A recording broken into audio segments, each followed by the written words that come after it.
പലസ്തീൻകാരിൽ നമ്മൾ എല്ലാം ഇങ്ങനെ അറിയിച്ച് ചെയ്യുന്നില്ലല്ലോ, നമ്മളെ അതിന് കണക്കായിട്ട് ചെയ്യുന്നത്. പിന്നെന്ന് വെച്ചാൽ ഇവിടെ വരുന്ന അല്ലെങ്കിൽ നമുക്ക് അറിയുന്ന ആൾക്കാരിൽ പലരും പല പക്ഷത്തെ മനസ്സിലായി. ചില ആൾ ഇസ്രായേലിന്റെ പക്കത്താണ്, ചില ആൾ പലസ്തീന്റെ പക്കത്താണ്. അപ്പൊ നമ്മൾ പബ്ലിക്കലി ഇതൊന്നും സംസാരിക്കാണ്ടിരിക്കുന്നത് നല്ലത്. മനസ്സിലായി, എന്നെ സ്നേഹിക്കുന്ന അല്ലെങ്കിൽ എന്റെ അത്രയും ക്ലോസ് ആയിട്ടുള്ള പല ആൾക്കാരും പലസ്തീനെ ഇസ്രായേലിനെ സപ്പോർട്ട് അതൊന്നും വിചാരിച്ചിട്ട് എനിക്ക് അവരെ ഒഴിവാക്കാൻ പറ്റില്ല. മനസ്സിലായി, അവരെ ഉറപ്പിക്കാനും പറ്റൂല. കെട്ടിടങ്ങളില്ലാത്ത തെരുവുകൾ, വാഹനങ്ങളില്ലാത്ത വഴികൾ, വിശപ്പുള്ള ഭക്ഷണമില്ലാത്ത വയറുകൾ, അങ്ങനെ പ്രയാസത്തിന്റെ ഏറ്റവും ഭീകരമായിട്ടുള്ള അവസ്ഥ.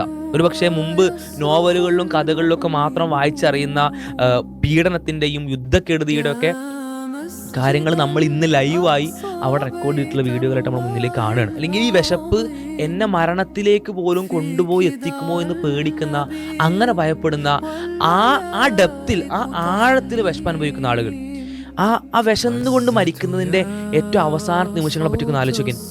വിശന്ന് ഇങ്ങനെ മരിച്ചുകൊണ്ടിരിക്കുകയാണ്. ഇങ്ങനെ മരിച്ചു വീഴുന്ന ആളുകൾ നമ്മൾ കാണുകയാണ്.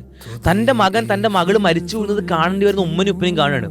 തൊണ്ട നനക്കാൻ വേണ്ടി ഒരു ഗ്ലാസ് വെള്ളം കിട്ടുമ്പോൾ ആ വെള്ളം കുടിക്കാതെ, അത്രമേൽ പ്രയാസത്തിൽ പോലും ആ വെള്ളം കുടിക്കാതെ തൻ്റെ മക്കളുടെ മുന്നിലേക്ക് നീക്കി വെക്കേണ്ടി വരുന്ന മാതാപിതാക്കൾ, അവർ കുടിക്കുന്നത് കണ്ട് ദാഹത്തോടു കൂടി സമാധാനപ്പെടേണ്ടി വരുന്ന ആളുകൾ, തൻ്റെ മക്കൾ മരിച്ചു വീഴുമ്പോൾ അവരുടെ വായിലേക്ക് ഒരു ചെറിയ നനവെങ്കിലും വെച്ചു കൊടുക്കാൻ പറ്റാത്തത് കൊണ്ട് വിഷമിക്കുന്ന, സങ്കടപ്പെടുന്ന, അഗാധമായ ദുഃഖം അനുഭവിക്കുന്ന ആളുകൾ.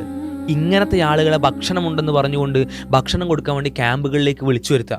അങ്ങനെ ക്യാമ്പുകളിലേക്ക് വിശന്ന് വലഞ്ഞിട്ട് കാലിപാത്രം പിടിച്ചിട്ട് ഈ ഭക്ഷണത്തിന് വേണ്ടി കാത്തു നിൽക്കുന്ന വേളയിൽ ഈ ഭക്ഷണം അവർക്ക് കൊടുക്കാൻ വേണ്ടി കാത്തു നിർത്തിയ ആ ക്യൂവിൻ്റെ ഇടയിൽ, ആ ക്യൂവിൻ്റെ ഉള്ളിൽ, ആ ക്രൗഡിൻ്റെ ഉള്ളിൽ വിശന്ന് ബുദ്ധിമുട്ടി നിൽക്കുന്ന ആളുകൾക്കിടയിൽ ബോംബ് വർഷിക്കുക. അങ്ങനെ ബോംബിട്ടിട്ട് ഭക്ഷണം തരാമെന്ന് പറഞ്ഞ് വിളിച്ചു വരുത്തിയിട്ട് അവരെ കൊല്ലുക. ഇങ്ങനത്തെ തീവ്രമായ ക്രൂരഭാവങ്ങൾ കാണിക്കുമ്പോൾ ഇതിനും രണ്ട് പക്ഷം ഉണ്ട് കേട്ടോ, ഇതിനും രണ്ട് അഭിപ്രായം ഉണ്ട് കേട്ടോ. ഇത് കൊല്ലുന്നത് ശരിയാണെന്ന് പറയുന്ന കുറച്ച് ആൾക്കാരുണ്ട് കേട്ടോ, ഈ ചെറിയ കുട്ടികളെ കൊല്ലാന്ന് പറയുന്ന കുറച്ച് ആൾക്കാരുണ്ട് കേട്ടോ, ആ കൊല്ലാന്ന് പറയുന്നത് ന്യായീകരണം പറയുന്ന കുറച്ച് ആൾക്കാരുണ്ട് കേട്ടോ. ആ ന്യായീകരണം പറയുന്നത് കുറച്ച് പോയിന്റ് ഒക്കെ ഉണ്ട്, അതിൽ കുറച്ച് വാലിഡിറ്റി ഒക്കെ ഉണ്ട്, അതിൽ അവർക്കും കുറച്ച് ആർഗ്യുമെന്റ് ഒക്കെ ഉണ്ട്. എന്ന് പറയുന്നതിനേക്കാൾ തീവ്രമായ വൃത്തികേട്, അശ്ലീലം മറ്റെന്താണുള്ളത്?